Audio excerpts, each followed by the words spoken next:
avec Mathieu Noël. Mathieu, ce soir on regarde quoi à la télé ? Eh bien, Marc-Olivier, vous cachez votre émotion et c'est tout à votre honneur. Moi-même, je n'aime pas trop tirer la couverture à moi. Cela dit, ne nous voilons pas la face, le jour est historique. Puisque nous fêtons ce matin la 250e du temps de cerveau disponible. Non, mais ça va pas. Ah oui, oui, Marc-Olivier. Si on les compte, on dit encore une. Vous les avez comptés, Ah, je les Mathieu compte, vous savez, pour moi c'est un miracle. Alors vous êtes des milliers selon les syndicats et des dizaines selon la police à m'avoir envoyé des messages, et pas forcément d'insultes, mais il en est un qui me touche particulièrement. Je lui dis bravo. Croyez bien que ce que je dis, je le dis du fond du cœur. Voilà. Alors, comme tout journaliste qui se respecte, je fais de la neutralité politique la pierre angulaire de mon métier. Cela dit, on ne m'empêchera pas de penser que Nicolas Sarkozy reste un chef d'État remarquable. Ce soir, Monsieur le Président, on regarde M6. On en parle dans un instant, mais on zappe quoi alors, Mathieu ? Ce soir, Marc-Olivier, comme disait Roger, La France a peur.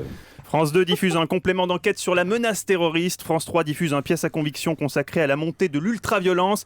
Et TF1 diffuse Les Toqués avec Ingrid Chauvin. Dans tous les cas, ça fait très peur. J'ai avalé 2 tubes de laxatif et puis hop, j'ai perdu 16 kilos dans ma moquette.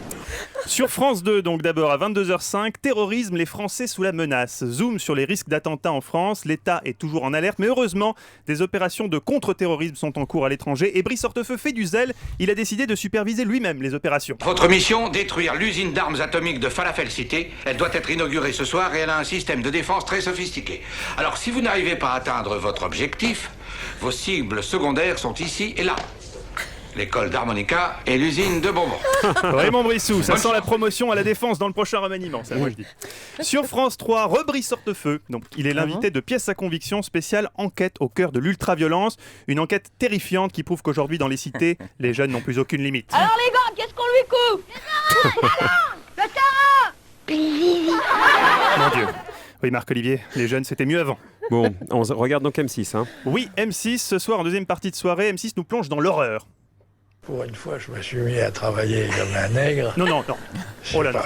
Les nègres ont toujours tellement travaillé. Non. Monsieur Guerlain au France. Oh là là, au plus journal de France terrifiant, de plus d'hier. terrifiant que les propos racistes de Jean-Paul Guerlain, plus effrayant que la photo des frères Bogdanov en une du Parisien, plus affolant que la candidature de Brigitte Bardot à l'élection présidentielle, les autres d'Alessandro Amenabar, une glaçante histoire de fantôme qui terrorisera les plus téméraires. Oui, alors, vu l'heure, je ne pouvais pas diffuser un extrait du film, alors pour rester dans le registre de l'horreur, j'ai pris un extrait de Chantal Goya. J'espère que Jean-Jacques Debout est assis. Bon, ça en plus, on n'a jamais dû lui faire. Quelle chute. Non, jamais. Jamais. On va débriefer la matinale, il ne nous reste Allez. plus que ça à faire. Bah d'accord. Alors. Europe 1 matin,